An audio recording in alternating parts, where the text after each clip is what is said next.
This lecture will review the male reproductive system, focusing on the human male reproductive system primarily, but beginning with the vertebrate male reproductive systems.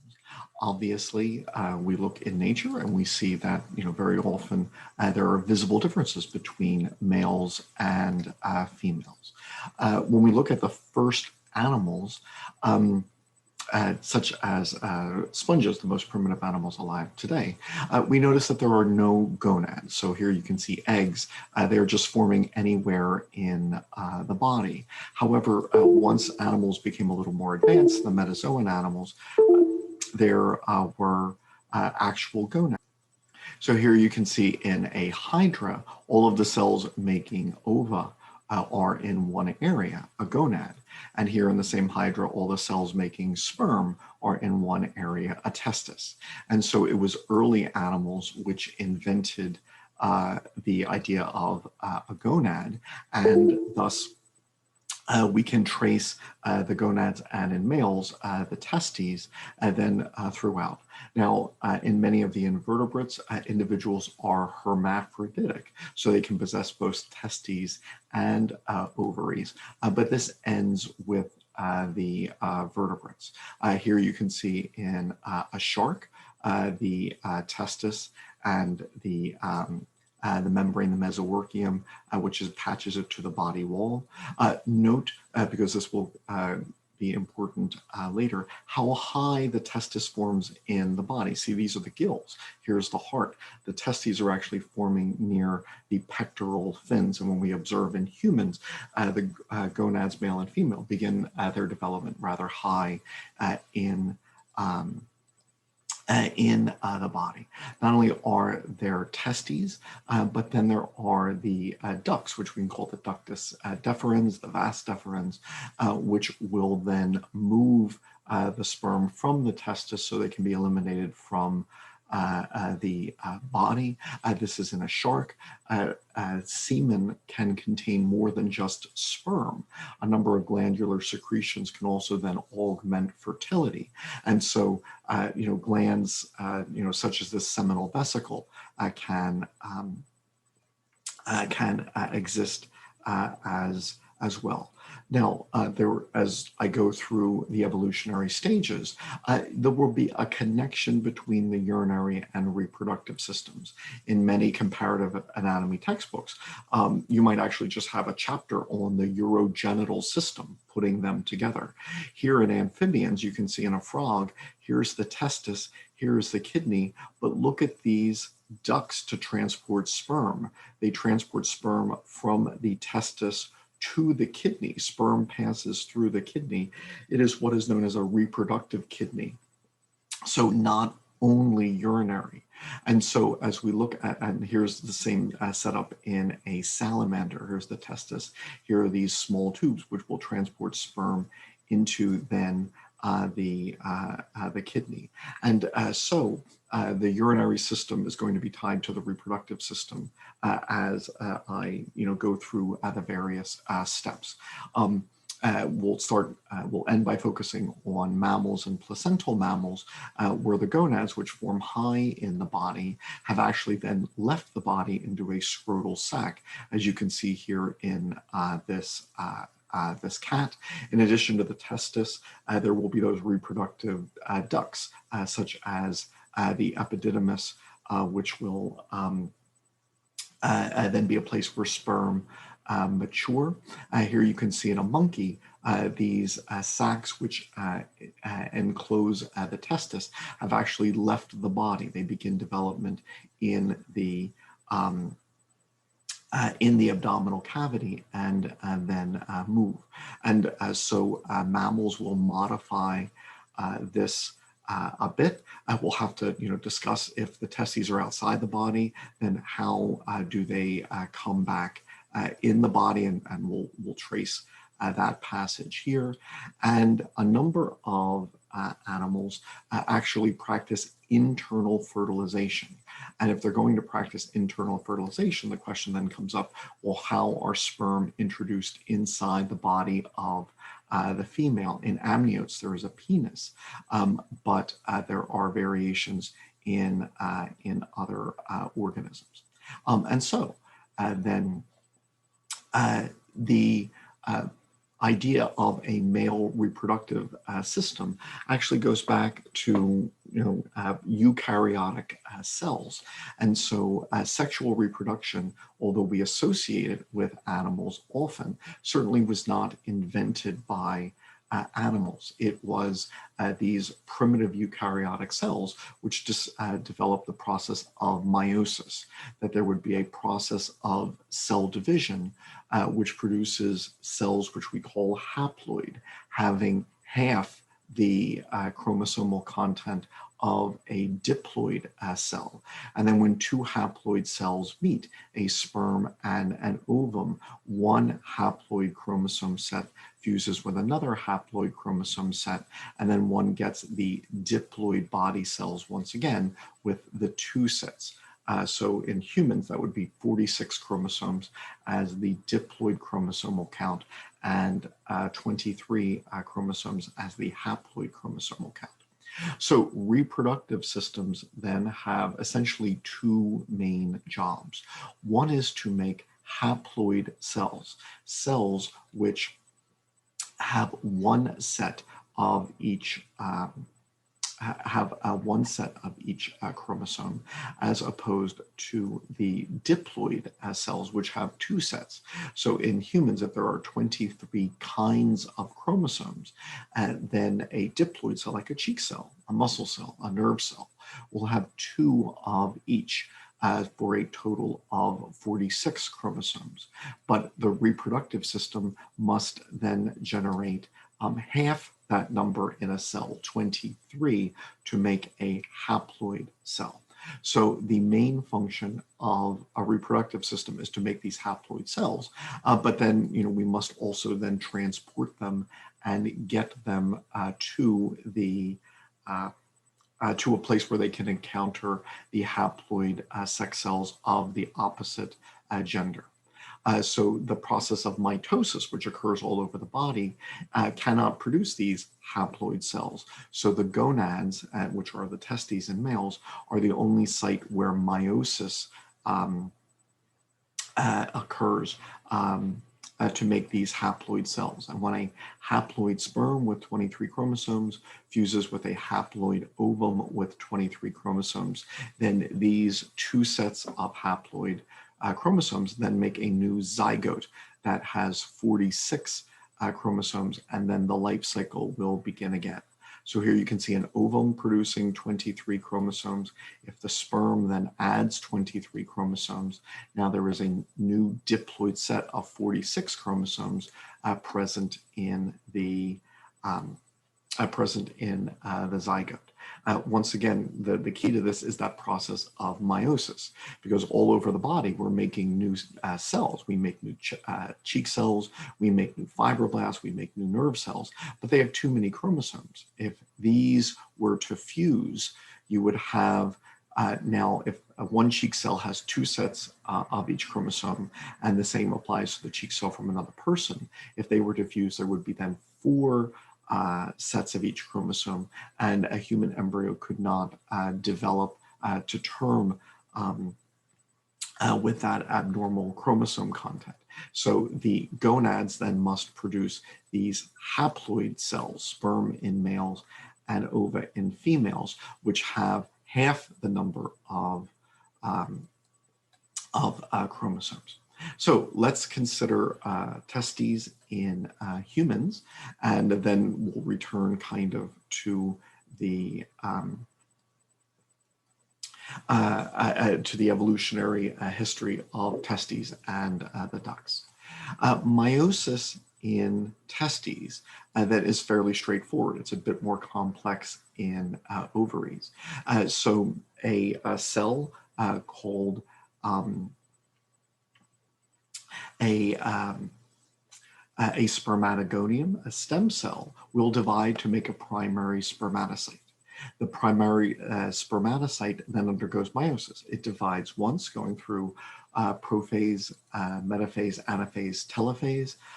One So we call it prophase 1, metaphase 1, anaphase 1, telophase 1, and then prophase 2, metaphase 2, anaphase 2, telophase 2. Prophase 1 is arguably the most important part of this process, which if you study genetics, we could divide into a number of subsections, because here you see the independent assortment of chromosomes, where the pink and the blue chromosomes that this male inherited from his mother or father could align on the same side or not. And then you can see the crossing over, where genetic material can be cut from one chromosome and moved to another. This will increase variability, and this occurs in the first prophase of meiosis, and this helps to give much of the variation in population, so it's incredibly important. This occurs in both males and females.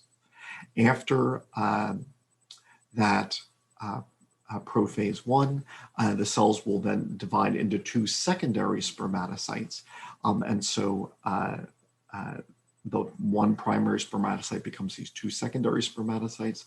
They then undergo prophase 2, metaphase 2, anaphase 2, and telophase 2 to become haploid spermatids. Now, this is great, but these haploid spermatids can't swim.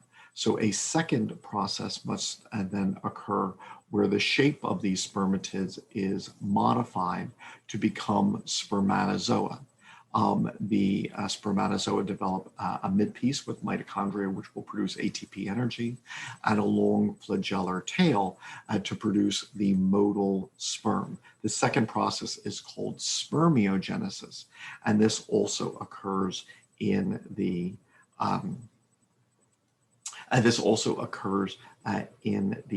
testis. Now, flagella are only found in human cells in the sperm. And so therefore they sound like this unique structure. They're really not, because if you were to look at cilia, which we have, lining the trachea, they line the oviduct, we have the same structure of proteins, these filaments known as microtubules made of the protein tubulin. So cilia are identical to flagella, except in length. Flagella are very long, cilia are shorter, and cells which have cilia tend to have lots, whereas a cell which has a flagellum tends to have one.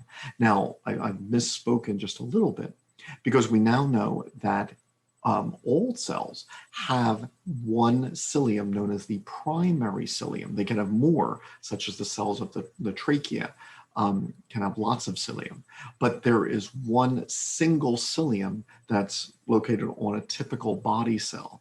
And in testes, this one cilium then matures to become that flagellum. So it's not actually as if the sperm are inventing a new structure, is that they take a cilia, which all cells have, and then they make it longer into the one single flagella that they will then use for locomotion. As you can see, these are euglena protists, which also swim through flagella.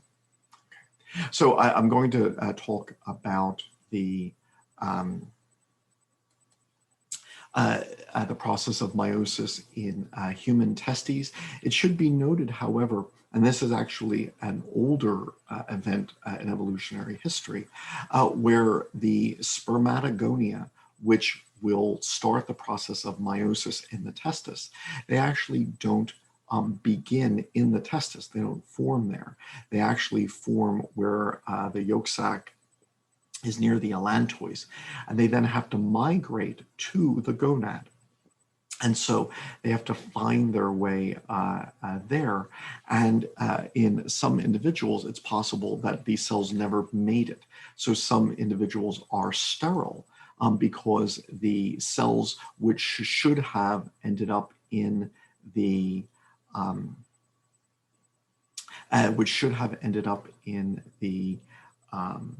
gonads simply were never there.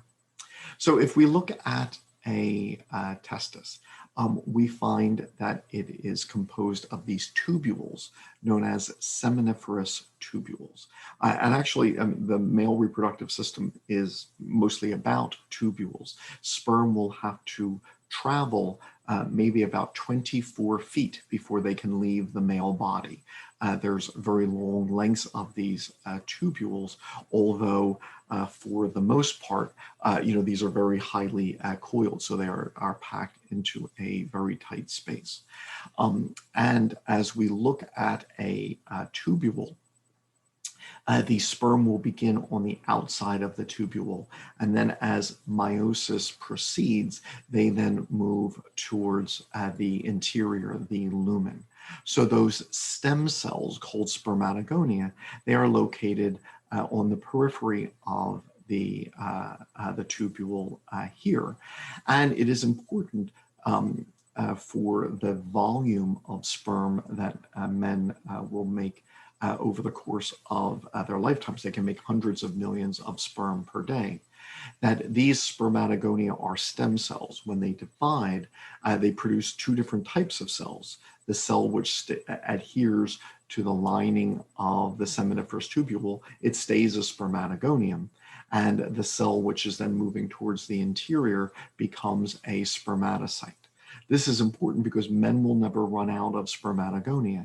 Men can make sperm through their entire reproductive lives, as opposed to women, where in menopause, the ovary can exhaust its a quantity of primary oocytes, as I'll discuss in the next lecture. And so around the periphery, these stem cells, the spermatogonia, divide to make these primary spermatocytes, which then undergo meiosis. Prophase 1, metaphase 1, anaphase 1, telophase 1, and they then divide to become the secondary spermatocytes. And then the secondary spermatocytes then divide to make the haploid spermatids, and then the spermatids mature to become those swimming spermatozoa. So this is all occurring in the seminiferous tubules of the testes. There are other cells in the testes as well. So they're what are called sustentacular cells or nurse cells. They are helping with the process. So they will absorb some of the cytoplasm that gets shed as the spermatozoa develop their modified shape. They're also helping to generate a blood testis barrier. And this prevents immune cells from contacting these developing sperm, which is good because immune cells might recognize these cells as foreign and attack them. And so there's this blood testis barrier. That's because once you change the number of chromosomes, the proteins which could be expressed are different than what might find in the rest of the body, and therefore the immune cells might recognize it as foreign because they had never encountered it before. Also, if this is a seminiferous tubule, you can see the lumen. Here is a seminiferous tubule, you can see the lumen. Here in the middle, there are cells which are interstitial. They're between the tubules. They are called endocrinocytes because they are making the endocrine hormone testosterone. So testosterone is testosterone is a hormone made by testes. So a gonad may have as its primary role to produce haploid sex cells. It can have other roles like making testosterone, which certainly serves important functions in reproduction, but then also is involved in a growth spurt, causes libido in both males and females. Testosterone or other androgens is involved in hair growth. It changes the voice by thickening vocal cords, etc. So gonads can have other roles, and the hormones produced there. Here testosterone can certainly have roles outside the reproductive system, and so that is then the role of testes, and then the sperm, which are then released into the lumen of the testis, will then, in humans, pass through a couple of small passageways. So here in blue, these are the seminiferous tubules where the sperm are produced.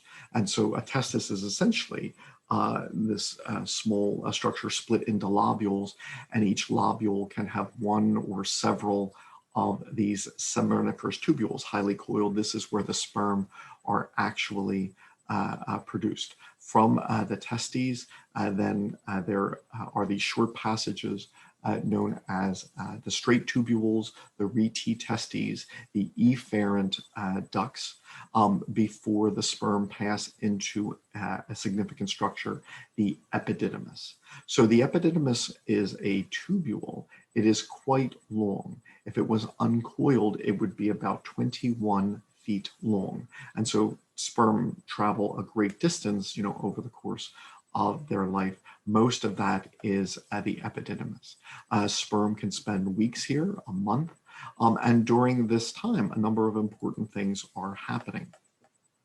One, they are maturing, so that the sperm which were to leave here, they are not very fertile. So if one were to combine the sperm from here with an ovum, the odds of achieving fertilization would be small. If one were to take the sperm which leave the epididymis and combine it with an ovum, then the odds are much greater. So as they travel through the epididymis, the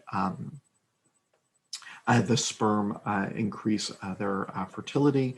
They're being exposed to a number of hormones here, and you can see in the epididymis, the mass inside is sperm.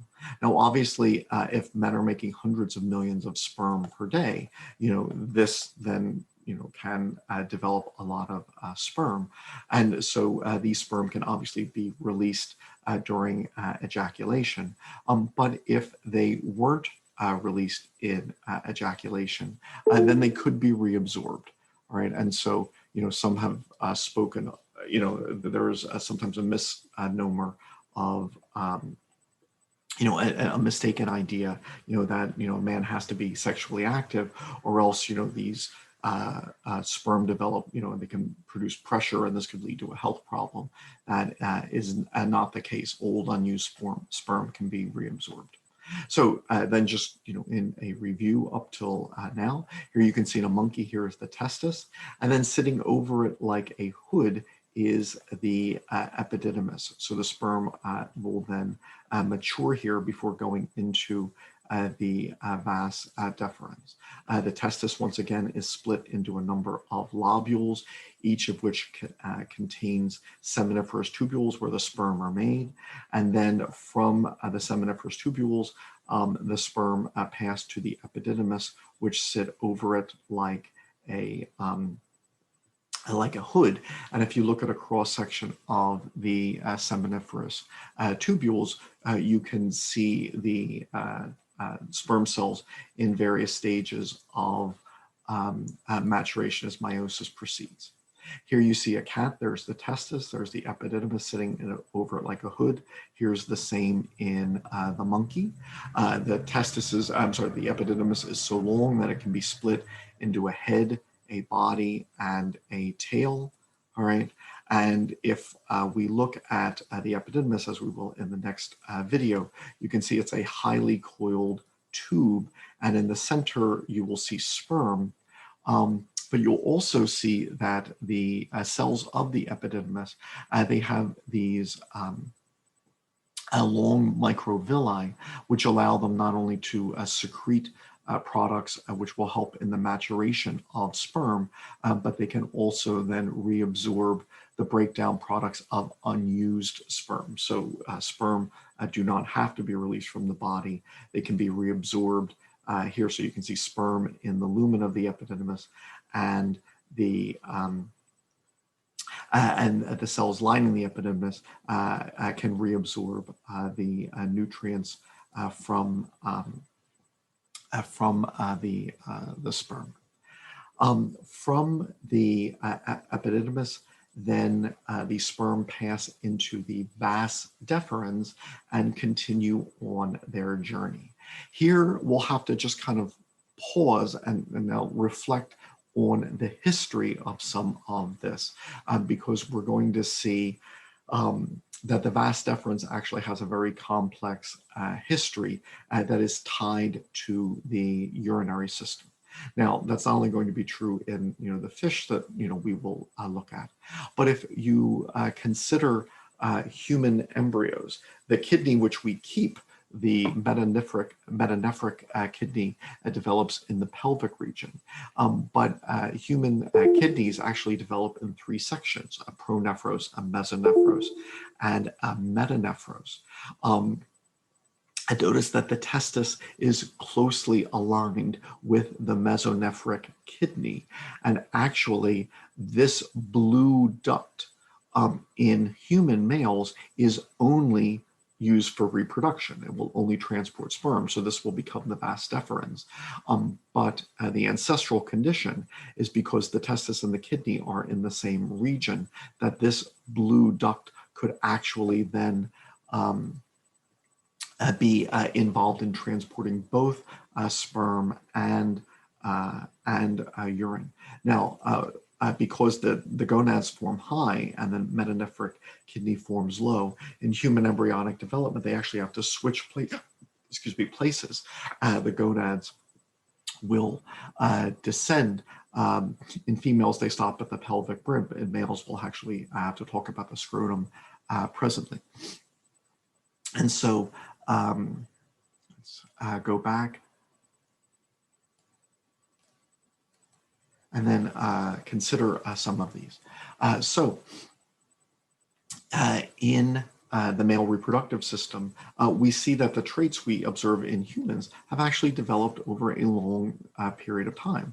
It was 2 billion years ago that the eukaryotes first invented the process of meiosis, where haploid cells are produced, which then fuse to make diploid cells, and that one of those would have a flagella.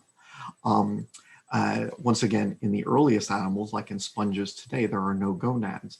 But later, the metazoan animals developed actual, gonads where sperm are produced. And we even observe in metazoan animals that the precursors to the production of spermatogonia have to migrate to this region instead of forming there. We see the same thing occurring in humans from those primordial germ cells, as I had mentioned.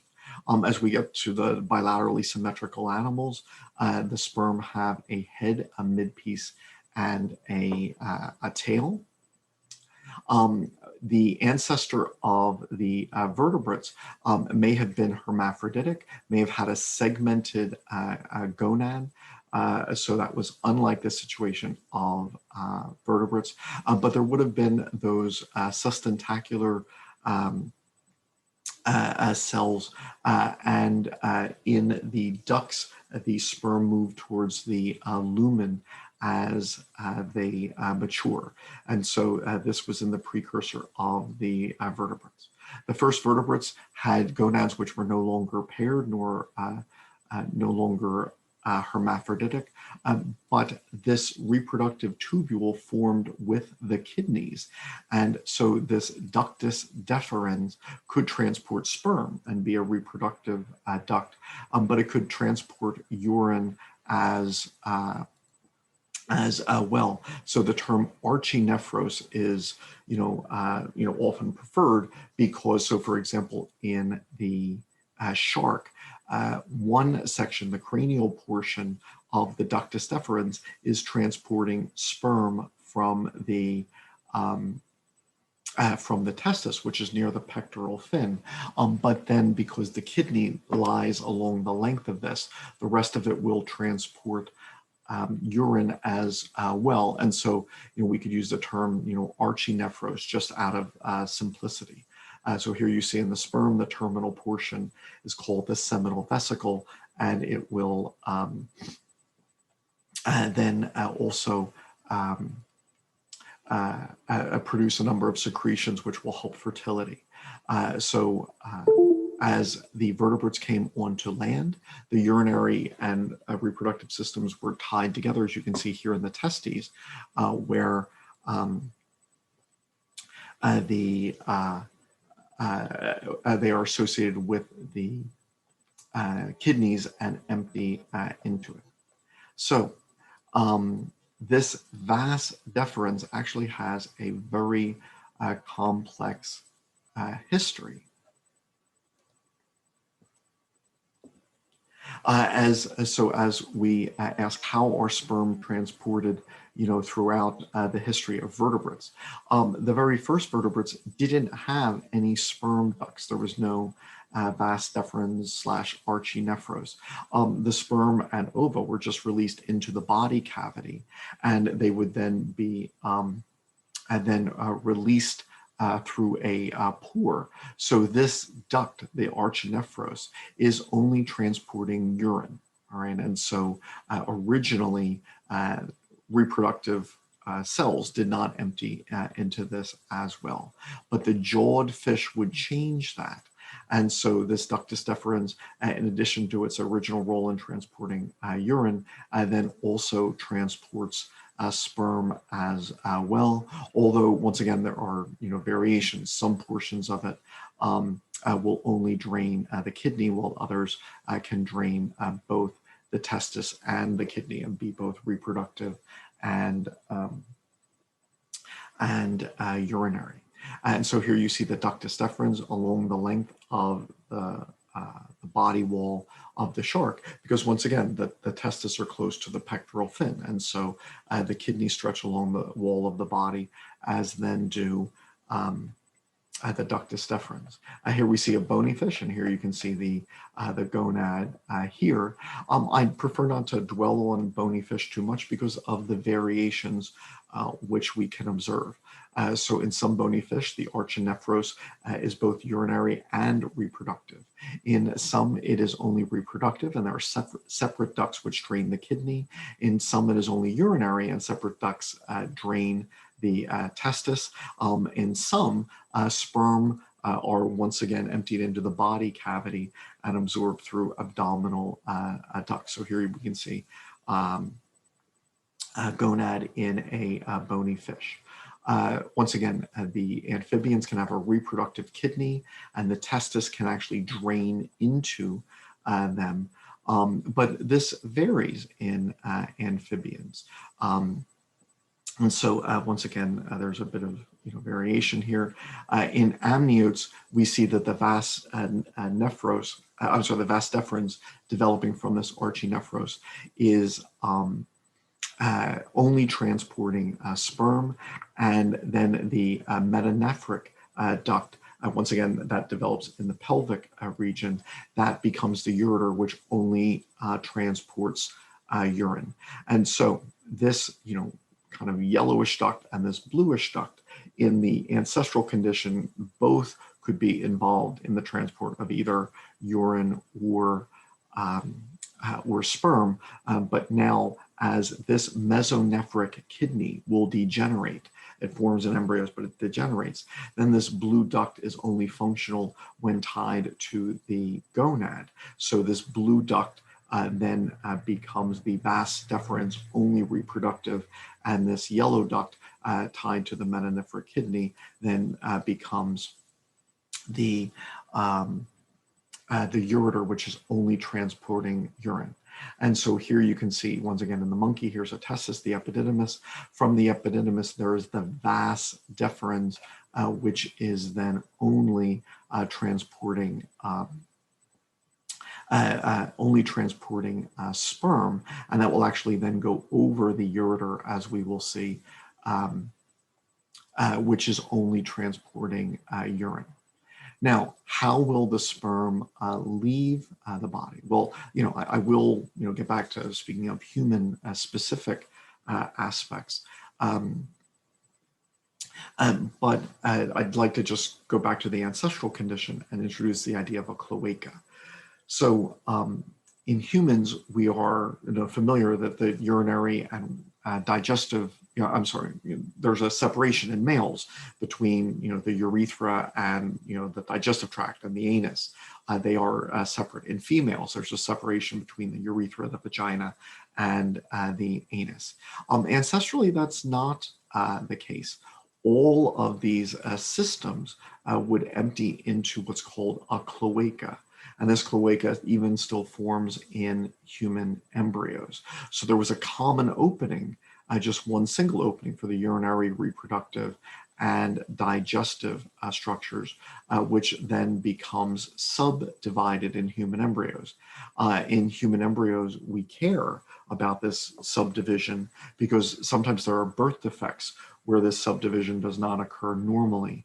And so, for example, in males, the anus could actually, the digestive tract could empty into the, the urethra, could empty into the digestive tract, or vice versa. In females, the same, the digestive tract could empty into the vagina.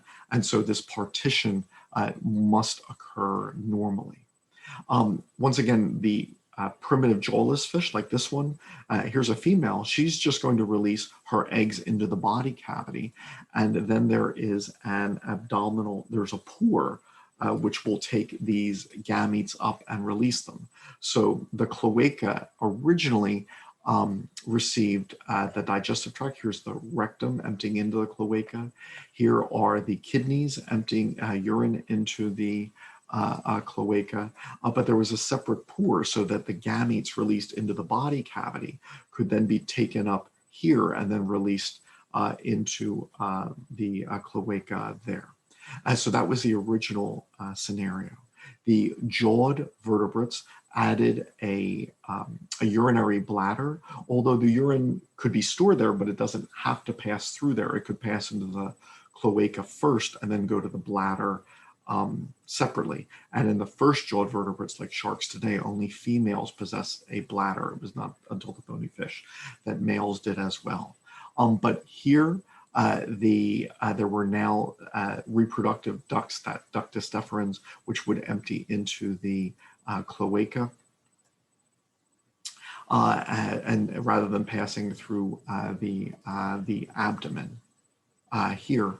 And so the cloaca was now receiving separate ducts for both digestion, urination, and reproduction. Cloacas can be complex. There are females which can store sperm. So after mating, they can actually then take sperm up into these spermathecal tubes, which can then store sperm so that they can actually become impregnated after mating, sometimes more than a year after mating. And so, and now returning to getting back more towards the human end, humans obviously practice internal fertilization. Now, internal fertilization was not the original way that animals, had sex. So some animals, like sponges, some could release sperm into the ocean water, some can release ova into the ocean water. So fertilization can occur away from the two adults, which have never met. But a number of organisms practice internal fertilization. Some invertebrates do, and sharks do. Do male sharks possess a penis? No, a penis is only present in amniotes. And so what male sharks have is their pelvic fins look different from the pelvic fins of female sharks. They have an extension known as a clasper. And while mating is occurring, sperm pass then along a groove in the clasper, which then leaves the male body and enters the cloaca of the female. So here is the male fin, which has these claspers. These are structures which are only present in male sharks, not in female sharks.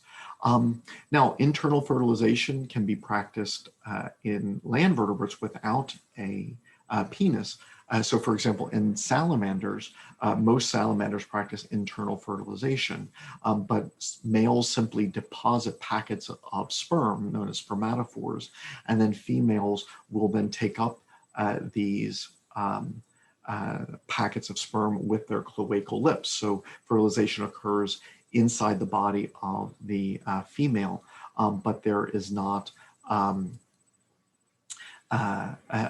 intromittent organ in males, which introduces sperm into the body of the female. It was the amniotes, the first reptiles, which then invented this intromittent organ, the penis, which then allows sperm to enter the body of the female. So here are water snakes, which are clearly comfortable in the water, hence their name. But when they mate, they're not only mating on land, but the males use a penis to introduce sperm into the body of the female. So it was the amniotes which invented the penis and its homologue in females, the clitoris. No true penis exists in anything other than an amniote. Now, in the order of reptiles known as squamata, the lizards, worm lizards, and snakes, actually, males produce a pair of penises known as Hemi Penis, although only one will be used at a time. And so here you can see the Hemi Penis in a snake. So that is a variation which they possess. As mammals evolved, one of the things which mammals wanted was to be warm-blooded. There are advantages to being warm-blooded, where one can be active in winter, one can be active at night when it's colder, doesn't have to sun oneself in the morning, you can be active immediately. And so being warm-blooded has lots of advantages. There are disadvantages, however, because sperm, why don't I just go through there, and an ovum is about 1,000 times bigger than sperm. And so the DNA, which is inside inside an ovum, is protected from heat, from acid, from environmental variables, but sperm are not. So sperm are meant for swimming, and so this is human sperm.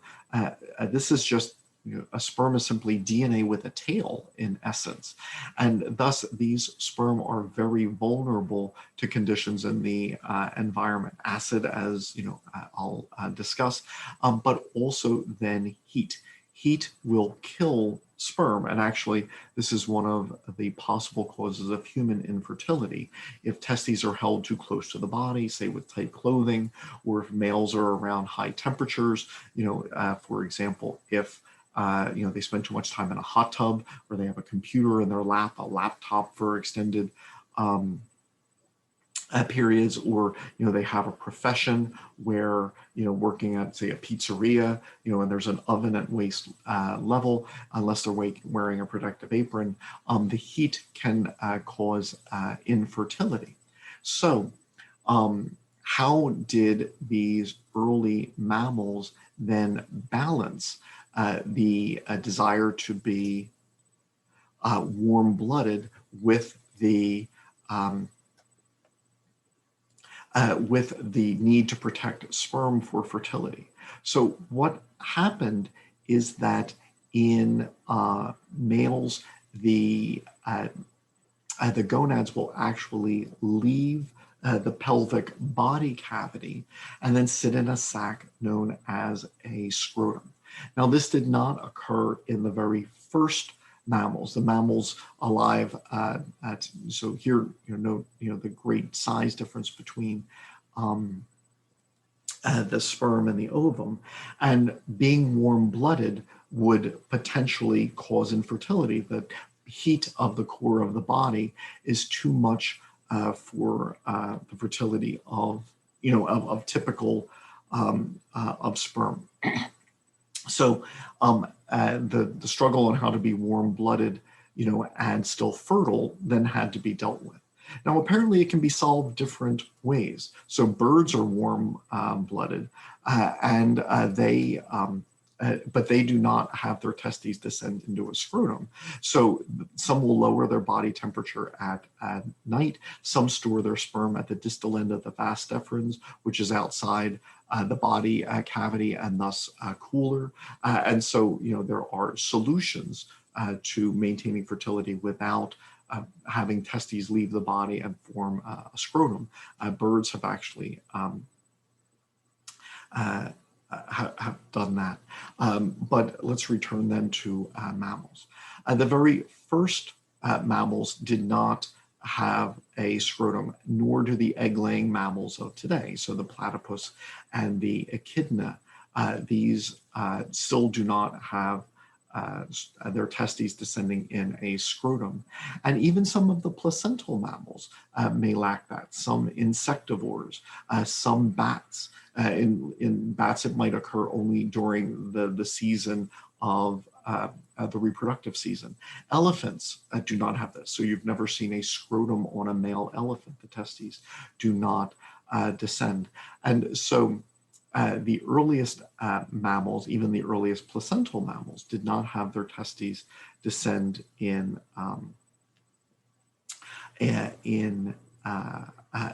a scrotum, whereas at some point in early placentals, then the testes, which form here and then have to descend, kept on descending and then actually left the body cavity into this scrotum, so that they then it then is cooler because it is outside the body. So here you can see a monkey. The testis, which was once in the pelvic body cavity, is now outside the pelvic body cavity in this sac known as the scrotum. Now, in males, the testes still form high in the body and must descend, and an undescended testis is a problem. So pediatricians need to check infant males to make sure that the testes have descended into the scrotum. Otherwise, that a testis might not be able to produce viable sperm unless this is corrected. But if now the testes are outside of the body where they are a few degrees cooler, then that makes the Vas Deferens a bit interesting now, in that it started inside the pelvic body cavity, and that's where it must return. And so from the epididymis in the scrotum, the Vas Deferens now has to return to the body cavity. So the Vas Deferens then forms part of what's called the spermatic cord. The spermatic cord doesn't just have the Vas Deferens. Obviously, there are blood vessels which have to go from the heart to the testis. I mean, these are living cells that need oxygen and glucose. And so there is a testicular artery, testicular veins. The veins are actually interesting. They are arranged in such a way, forming what's called a pampiniform plexus, so that they will actually remove some of the heat. So as the testicular artery is bringing hot blood to the testis, the veins going in the opposite direction are arranged so that they can actually remove some of this heat, so that the blood reaching the testis is cooler than it otherwise would have been, once again, temperature being important. So the spermatic cord has arteries, veins, nerves, lymphatic vessels, and so there's more than just a reproductive tube here. This spermatic cord then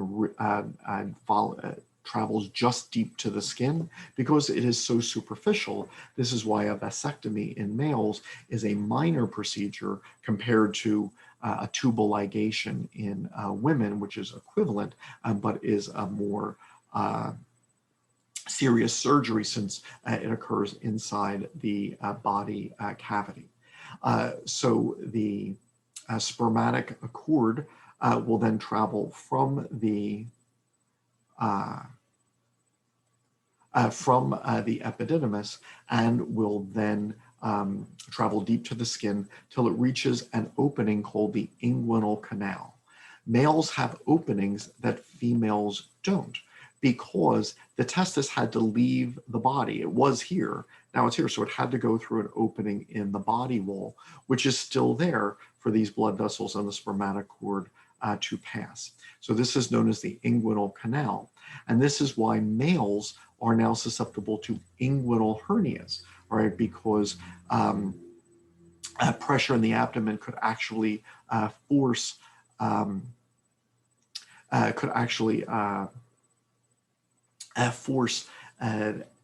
loop of the small intestine through this. So if one were to look at the bladder and then these two ureters, so here are ureters coming into the bladder there. Notice that from the outside of the body here and here, the vas deferens comes in and then it will loop over the ureter. So this is the spermatic cord, but once it enters the inguinal canal, which would be here or here, it separates so that the vas deferens, this is the vas deferens, now separates from the blood vessels and those other structures, which then can go to the abdominal aorta, the inferior vena cava, etc. So the spermatic cord separates after entering the body. The vas deferens separates from the blood vessels, and here you can see the vas deferens separating from the blood vessels. So here's one inguinal canal, here's another inguinal canal. So the vas deferens separates. This vas deferens goes over this ureter. This vas deferens goes over this ureter, and then the vas deferens can then fuse with the prostate, or they enter the prostate gland and then fuse with the urethra. Okay. And so it is then within the prostate gland that the vas deferens will form a short ejaculatory duct. So here's the reproductive duct, the vas deferens forms as ejaculatory duct, but now then it enters the, it fuses with the urethra. And so now in males, the urethra is going to be both part of the urinary system and the reproductive system. So ancestrally, the urinary and reproductive systems were fused.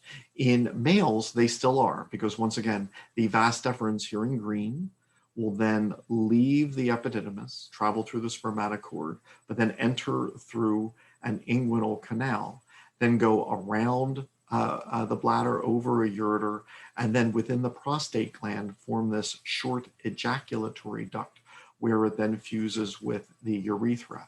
So from this point on, the urethra not only transports urine as part of the urinary system, but also sperm as part of the reproductive system. So the urethra in males is both urinary and reproductive.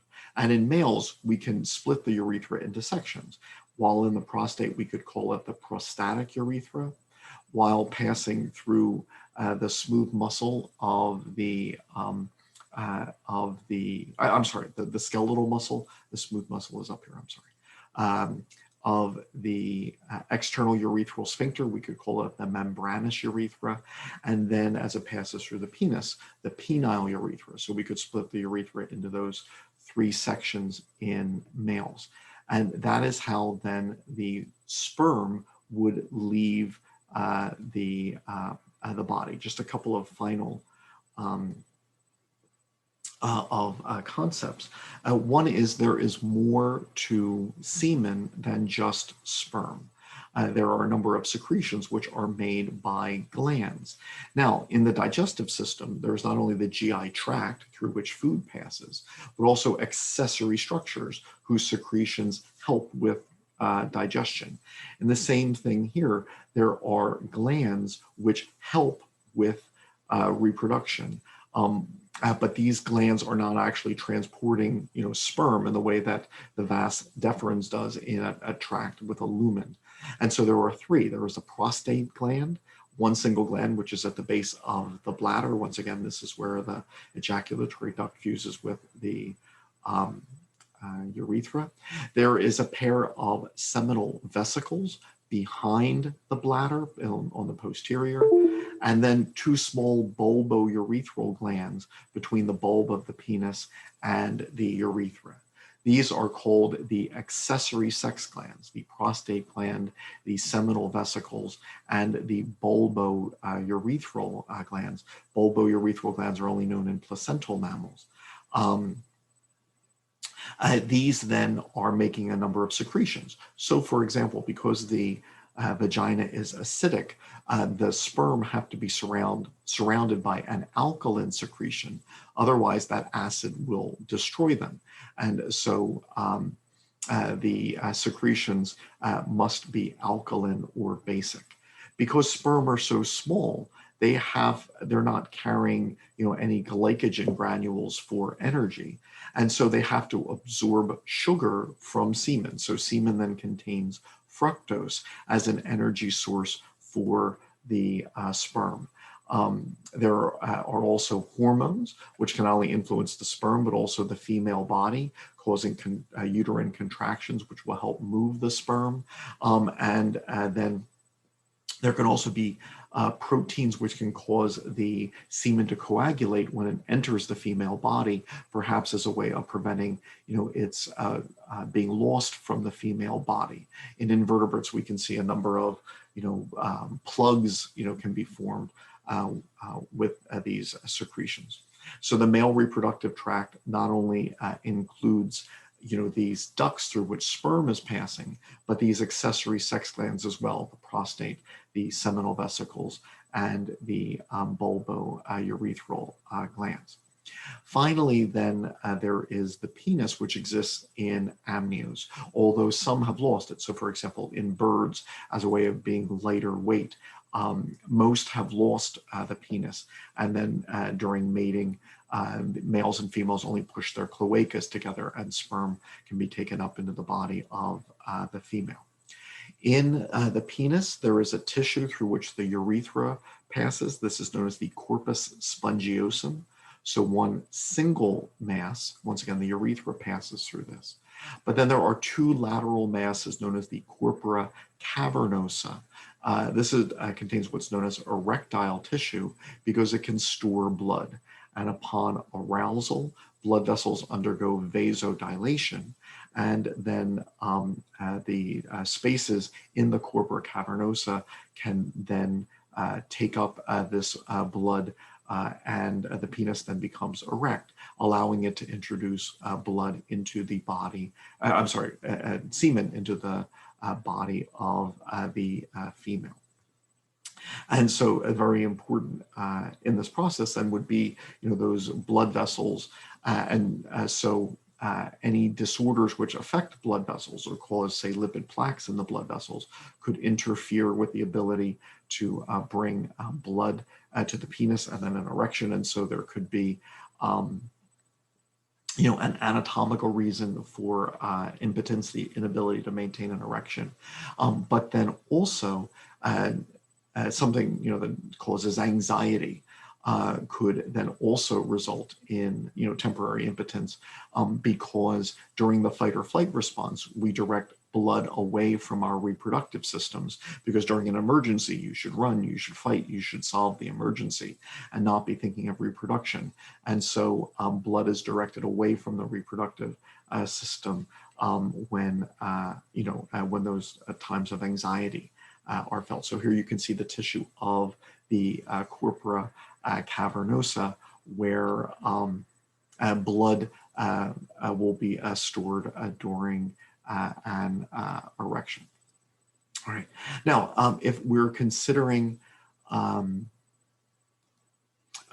male reproductive system, there are other things which certainly could be mentioned, because mating then can also involve behaviors. Androgens also affect the brain, also affect other tissues. So when we consider birds, for example, the coloration of feathers can vary between males and females. Males can make courtship songs, which females don't. And so, here it's affecting pigmentation, gender, it's affecting behavior. Here you see frogs making courtship songs, etc. And so, not only for courtship, but even then just for species, identification. If there are multiple species in an area, who is the correct mating partner? All right, well, males very often develop a species-specific coloration pattern, which then allows females to identify which males are the appropriate mating partners given their species. These would be examples of secondary sexual characteristics. So there are gender differences which are directly tied to reproduction and the organs which are directly involved in reproduction. But then there are also organs or structures which aren't tied to reproduction, which can then vary between males and females, whether their behaviors, their feather colors, but as we start looking at humans, there would be things like body mass, where muscle is placed, the breadth of one's shoulders, the depth of the voice caused by the thickening of the vocal cords, the development of facial hair, the secretion of apocrine sweat glands. One thing I had done is I had, at a museum, there's an image of a sculpture of a child and a sculpture of a man and a woman. Well, you could take, if I trace the child, you could bend the lines of that sculpture of a child and make that image look like the sculpture of the man or look like the sculpture of the woman. And so when we refer to the somatic tissues of the body, which aren't tied to reproduction, there can be differences then between men and women which aren't directly tied to reproduction. These are what are known as secondary sexual characteristics. And once again, those interstitial endocrinocytes, here in gorillas, one can tell the difference between males and females. Those interstitial endocrinocytes are making the hormone testosterone, which can then affect diverse body tissues.